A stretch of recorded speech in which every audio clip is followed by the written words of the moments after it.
Alright guys, اب دیکھنے والے ہیں what's really happening with Israel. اور یہ ڈاکٹر اسرار احمد نے بتایا. سو ہم نے دیکھا ہے کہ انہوں نے کافی زیادہ ایسے پریڈکشنز کی ہوئی ہیں کہ بھائی کس طریقے سے اسرائیل کے ساتھ کیا ہوگا, ایران کے ساتھ کیا ہوگا, اور ریسنٹلی ہم نے ایران کے ساتھ تو دیکھا ہی تھا.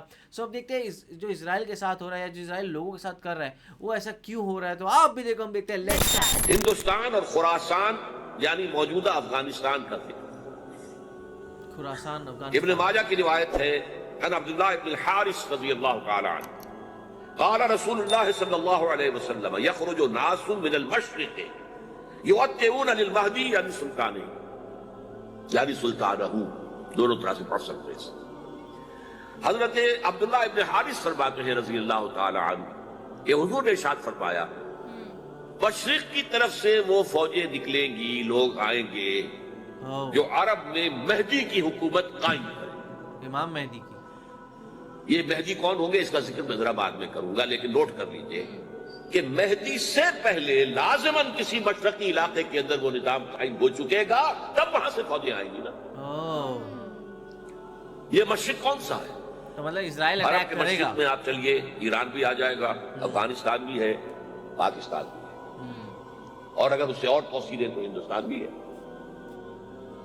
یہ ہے عرب کا مشرق, مطلب ایسٹ سائڈ. اس سے فوجیں جائیں گی. جس کا کیا مطلب ہے کہ اس میں سے کسی جگہ پر نظام خلافت پہلے قائم ہو جائے گا تاکہ وہاں سے فوجیں جائیں گی جو جزیرہ نماء عرب میں حضرت مہدی کی حکومت کو قائم کریں.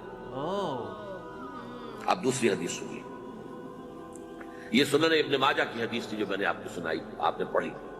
دوسری عن ابی ہریرہ رضی اللہ تعالی عنہ, یہ ترمذی شریف کی روایت ہے. قال قال رسول اللہ صلی اللہ علیہ وسلم یخرج من خراسان رایات سود لا يردها شیء حتی تنصب بایلیا.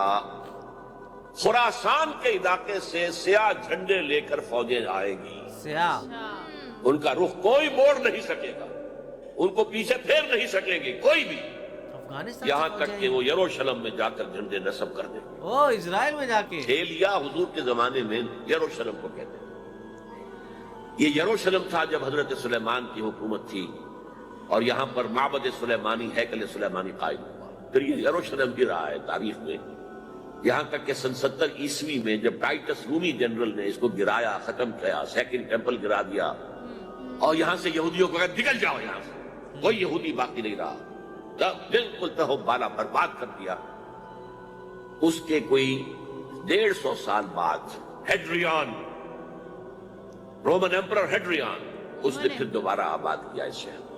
150 سال تک یہ بالکل بنجر اور بالکل غیر آباد پڑا. اب ہیڈریان نے جب آباد کیا تو اس کا نام ایلیا رکھا, اسرائیلیوں کو واپس لانے. اب یروشلم نام ہے. تو حضور کے زمانے میں پھر اس کا نام ایلیا. اور اب اس سے کیا معلوم ہو رہا ہے کہ یہ یروشلم مسلمانوں کے قبضے سے اس وقت نکلا ہوا ہوگا. ایک دفعہ پہلے نکلا تھا 1099 عیسوی میں مسلمانوں کے ہاتھ سے نکلا. کروسیڈرز, عیسائیوں نے آ کر اس کو قبضے میں کیا. لاکھوں مسلمانوں کو مارا کرتے, جو سامنے آتے تھے سب کو مار دیتے. اس کو 1187 عیسوی میں واپس لیا ہے. کس نے لیا ہے؟ صلاح الدین ایوبی. عرب کھوکھلے ہو چکے تھے, عربوں نے کھویا, واپس نہیں لے سکے. بہت حکومت کر چکے تھے, 400-500 برس کی حکومت, اور ان کے عیش اور ان کے آرام, اب ان میں جان نہیں تھی کہ وہ واپس لے سکے. واپس لینے والا گرم کرد صلاح الدین ایوبی. گویا کہ اب آپ سمجھئے کہ 88 برس تک عیسائیوں کا قبضہ رہا یروشلم. 88 ایئرز. اب 1967 میں یہودیوں نے قبضہ کیا ہے, اور اب 38 برس تو ہو گئے, 88 نہیں 38 برس تو ہو گئے. لیکن وہ دور آئے گا کہ اب پھر لیں گے. لینے والے عرب بھی نہیں ہوں گے, تو خراسان کے علاقے سے, افغانستان سے کوئی آئے گا اسرائیل لینے کے لیے. یہ خراسان کیا تھا؟ ایلیا تو میں نے آپ کو بتایا یروشلم کا نام ہے. پاسبل ہی نہیں لگتا. خراسان اس زمانے میں ایک بہت بڑے ملک کو کہتے تھے. کچھ حصہ پاکستان کا بھی اس میں شامل ہے, مطلب پاکستان بھی, کچھ حصہ ایران کا بھی. ایران کے اس حصے کو اب بھی خراسان کہتے ہیں. خراسان ایک صوبہ ہے ایران کا چھوٹا, ابھی تو بہت ویک ہے اس کے ساتھ. پاکستان میں خاص طور پر یہ جو علاقہ بالا کنڈ ایجنسی کہلاتی ہے, اس سے اوپر جتنا علاقہ ہے, اور یہ جو واخان کی ایک پٹی آتی ہے اوپر, واخان کوریڈور, افغانستان کی ایک پٹی سی دم سی چلی آتی ہے جو جا کر چائنا کی سرحد سے مل جاتی ہے. یہاں سے لے کے یہاں تک یہ جو مالاکنڈ کا وہ درہ ہے اور پہاڑ ہے یہ بھی خراسان کا حصہ ہے. باقی تقریباً 2/3 آف افغانستان ساؤدرن حصہ نہیں ہے خراسان کا حصہ, یہ سیستان کہلاتا تھا, یہ خراسان نہیں ہے. لیکن یہ کہ اوپر کا 2/3 آف افغانستان اور اس کے ساتھ یہ جو عرب جو اب یہ ترک ممالک آزاد ہوئے ہیں سوویت یونین کی ڈسولوشن کے ساتھ, یہ سارا علاقہ کہلاتا ہے خراسان بزرگ, دی گریٹ خراسان. ایک مرتبہ ایک یہاں کا جو قونصلیٹ ایران کا وہ آئے تھے میرے پاس, ان کے ایک اہم آدمی, ان سے میں نے پوچھا خراسان, تو پہلے تو ان کا خراسان ہمارا اس نہیں مجھے خراسان, او خراسان بزرگ, وہ جو دی گریٹر خراسان کی بات کر رہے ہیں وہ یہ تھا. پھر میں نے اور طریقوں سے بھی تحقیق کی, پہلے خیال تھا کہ پورا افغانستان کی نالج تو ہے, لیکن اب معلوم ہوا کہ نہیں, یہ جو جنوبی حصہ ہے یہ سیستان کہلاتا تھا. کچھ بلوچستان کا حصہ اس میں شامل تھا اور کچھ یہ جنوبی حصہ افغانستان. یہاں سے فوجیں جائیں گی اور یہ فوجیں جا کر خراسان سے چل کر ایلیا پہنچیں گی, یروشلم پہنچیں گی اور اپنے جھنڈے گاڑیں. او بھائی صاحب, اس کا جو نتیجہ نکلتا ہے وہ آپ سمجھ لیجئے. اس میں بھی اب میں اس سیرت ترجمان القرآن اقبال کا ایک شعر آپ کو سنا رہا ہوں. ایک تو انہوں نے جو اردو میں کہا تھا, میرے عرب کو آئی ٹھنڈی ہوا جہاں سے, میرا وطن وہی ہے, میرا وطن وہی. ٹھنڈی ہوا حضور کو آئی, کیا بات, مجھے ہندوستان کی طرف سے ٹھنڈی ہوا آ رہی ہے صلی اللہ علیہ وسلم. اس کا جو ہے حوالہ مجھے نہیں مل سکا ہے اب تک, لیکن لوگ مانتے ہیں کہ ہاں ہے, حدیث ہے, پڑھی ہے ہم نے, لیکن بتا نہیں پا رہے. اور ظاہر بات ہے کہ حدیث کا ذخیرہ اتنا وسیع ہے کہ اس میں سے تلاش کرنا آسان تھا. اور اقبال کو کافی علم تھا ان چیزوں کا, اس کو بغیر کسی بنیاد کے نہیں کہہ سکتا. میرے عرب کو آئی ٹھنڈی ہوا جہاں سے, میرا وطن وہی ہے, میرا وطن. کیا بات. لیکن اس سے بھی زیادہ جو بات ہے وہ علامہ اقبال کا ایک شعر ہے جس کے پہلے مصرعے میں تو حضرت مہدی کا ذکر ہے, وہ میں بعد میں اس کا ذکر کروں گا جب ان کا وقت آئے گا. خضر وقت از خلوت دشت حجاز آید بروں, خضر وقت, وقت کا خضر, میرے نزدیک وقت کا مجدد حضرت مہدی, وہ خلوت حجاز سے باہر آئیں گے. خضر وقت از خلوت دشت حجاز آید بروں, کارواں زی وادی دور و دراز آید بروں. کارواں اس وادی دور و دراز سے چلے گا. یہ وادی دور و دراز کون سی ہے؟ وادی سندھ. وادی سندھ کا تصور پتہ نہیں آپ کو کیا ہے, پاکستان میں ہی ہے. آپ کو معلوم ہونا چاہیے کہ وادی سندھ, یہ سارے ٹریبیوٹس جو آ رہے ہیں جو وادی اس دریائے سندھ میں مل رہے ہیں, جیسے ایک درخت ہوتا ہے اور اس کی شاخیں ہیں, وہ تو درخت کے تنے سے نکلی ہیں. ایک یہ کہ ٹریبیوٹریز ہوتی ہیں, چھوٹے چھوٹے دریا ہوتے ہیں, وہ ملتے ہیں تو ایک بڑا دریا بنتا ہے. یہ ٹریبیوٹریز مشرق سے بھی آ رہی ہیں سندھ میں, اور مغرب سے بھی آ رہی ہیں. افغانستان کا جو مشرقی حصہ اسی وادی سندھ کے اندر ہے, اور یہ موجودہ پاکستان, بلکہ اس میں سے کچھ حصہ جو ہم چھوڑ چکے ہیں, ہم سے نکل گیا دریائے ستلج تک, یہ اس وادی سندھ کا حصہ. کہاں آ رہا ہے ستلج؟ سندھ میں. اور بیاس تو ستلج میں پہلے ہی آ گیا, راوی آ گیا, چناب آ گیا, جہلم آ گیا, سب سندھ میں پہنچ گئے. پیٹن کوٹ میں سے پہنچ گئے. اوپر سے یہ دریائے سوات آ رہا ہے, یہ دریائے دیر آ رہا ہے, یہ دریا فلاں آ رہا ہے, یہ دریا فلاں آ رہا ہے, سب دریائے کابل میں ہو کر کہاں پہنچے؟ سندھ میں. اوپر سے دریائے ہنزا آ رہا ہے, دریائے گلگت آ رہا ہے, کہاں آ کر گرے؟ سندھ میں. پھر یہ جو دریا آ رہے ہیں جو ہمارے جو ہے درائے گومل سے چلا آ رہا ہے, ٹوچی چلا آ رہا ہے, کہاں جاتے ہیں؟ سندھ میں. یہ پوری وادی ہے. یہ افغانستان کا مشرقی حصہ جو پختون ہے, 100% پختون, وہ در حقیقت وادی سندھ, یہ دو طرف سے وادی سندھ.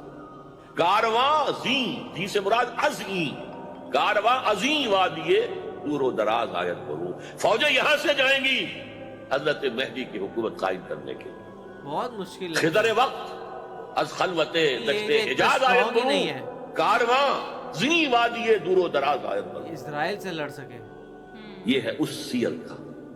حالانکہ یہی شخص ہے جو اپنے خطبات کے اندر نفی بھی کرتا ہے کہ یہ مہدی اور یہ اور وہ, یہ سب تصورات جو ہیں یہ کوئی صحیح نہیں ہے, اور یہ پرانی کوئی روایات چلی آ رہی تھی, ہر مذہب میں تصور ہے, اس طرح کی بات کہی. عقل جب عقل سے بات کرتا تھا اس میں ٹھوکریں کھاتا تھا, جب دل سے اس کے یہ سیلاب کے مانند چشمہ ابھرتا تھا دل سے اس کی شاعری کا, اس میں ہوتے تھے وہ حقائق جو ابدی.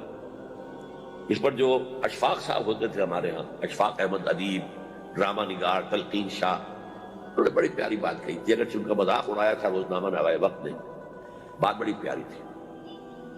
اقبال ایک دن کا اقبال تھا, ایک رات کا اقبال تھا. دن کا اقبال فلسفی تھا, وہ اپنی عقل سے غور و فکر کرتا تھا. اچھا, اس کا حاصل تو ہے وہ لیکچرز, خطبات, ان میں بہت سی باتوں پر علماء کو شدید اعتراض. ایک رات کا اقبال تھا, اسے الہام ہوتا تھا, ارے سیلاب آتا تھا شاعری کا, واہ, اور وہ اقبال جو ہے اصل اقبال. اچھا رات والا اقبال. اور اس کو کہا اقبال نے خود. ڈاکٹر یوئنگ ہوتے تھے جو پرنسپل تھے ایف سی کالج کے, ان کے نام سے یوئنگ ہال اب بھی موجود ہے نیلا گنبد چوک میں. ایک ہاسٹل بنایا تھا انہوں نے, یوئنگ ہال. ایک دعوت میں سب جمع تھے, ڈاکٹر یوئنگ بھی تھے, علامہ بھی تھے. یوئنگ نے بڑا تیکھا وار کیا کہ ڈاکٹر اقبال, ہم نے سنا ہے کہ آپ جیسا آدمی بھی وربل ریولیشن کا قائل ہے. پہلے مسئلہ سمجھ لیجئے ورنہ واقعہ سمجھ نہیں آیا تھا. ایک ہے وربل, وحی باللفظ, قرآن کے بارے میں ہمارا عقیدہ یہ الفاظ اللہ کے. ایک ہوتا ہے وحی, لیکن اس وحی میں لفظ جو ہے وحی کا نہیں ہوتا, بلکہ وہ انسپیریشن کہلاتی ہے. کوئی بات آپ کے ذہن میں ڈال دی گئی, آپ نے اپنے الفاظ میں اس کو ادا کیا. تو یہ سمجھتے ہیں کہ وحی جو ہے یہ ہمیشہ وحی باللفظ وربل نہیں ہوتی. یہ عیسائیوں کا عقیدہ ہے. اور وہ عقیدہ کیوں بنایا ہے, اب ایک بات سے بات نکل رہی ہے. انجیلیں 100 سے زیادہ تھیں, اب بھی کم سے کم 4 کو کینونیکل کہتے ہیں. تو ان چاروں میں اختلاف ہے, تو کون سی انجیل ہے؟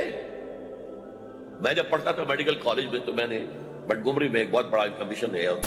یہ جو پریڈکشن ہے نا, اس پریڈکشن پہ مطلب تھوڑا سا ایسا رہتا ہے کہ یار ابھی جیسے حالت ہے اس حساب سے تو کبھی نہیں ایسا ہو سکتا. پر آف کورس یہ پریڈکشن اب کس سال کی ہے وہ تو نہیں بتایا گیا ہے, بیکاز ایکسپیکٹڈ ہے کہ بھائی خراسان سے جو پورا ایریا ہے, جب مان لو ناردرن پاکستان, ناردرن افغانستان, پھر ازبکستان, اور شاید میرے خیال سے پورا وہ جو ایریا ہے جو انڈیا کے اپر ویسٹ میں پڑتا ہے, وہ سارے ایریا کو بولا جاتا ہے, اور وہ سارا مل کے اسرائیل پہ اٹیک کرے گا. بیکاز جیسے بولا جاتا ہے کہ عربی لوگ تو تھوڑے سے ویسے ہو چکے ہیں, اور ابھی ہم دیکھ بھی رہے ہیں کہ بہت زیادہ مطلب عربس تو کائنڈ آف دوستی کے موڈ میں ہی ہے اسرائیل سے, اور اتنا دشمنی کے موڈ میں تو بالکل بھی نہیں ہے. اور ابھی کافی لوگ تو ایسے ایران کے خلاف ہی کام کر رہے ہیں. تو وہ چیز میں معاملہ مانا جائے تو یہاں سے فوجیں جائیں گی, وہاں اٹیک کریں گی, تھوڑا سا ڈیفیکلٹ ضرور لگتا ہے. سچ میں ابھی کی کنڈیشن میں تو ہم کو پتا ہے کہ اسرائیل کتنا زیادہ پاورفل ہے, یو ایس کی بیکنگ بھی ہے اس کو. ہاں وہی نا, ان دونوں نے مطلب ہاتھ ملا لیے ساتھ میں. اور یہ پریڈکشن مجھے لگ رہا ہے کافی آگے کی ہے, کیونکہ ایٹ دس پوائنٹ بیکاز اس کو یو ایس کی بیکنگ ہے جیسے تو نے بولا, تو مجھے لگتا ہے کہ اسرائیل کے اوپر اٹیک کرنا از نیکسٹ ٹو امپاسبل. ہاں یار, مطلب اتنا پاورفل ہے. اور بٹ یہ بھی کہنا چاہوں گی کہ اپنے پہلے بھی ان کی جو باتیں سنی ہے وہ کہیں نہ کہیں ان کا پریڈکشن اس بارے میں جو اب چل رہا ہے اس کے بارے میں تو صحیح نکلا تھا.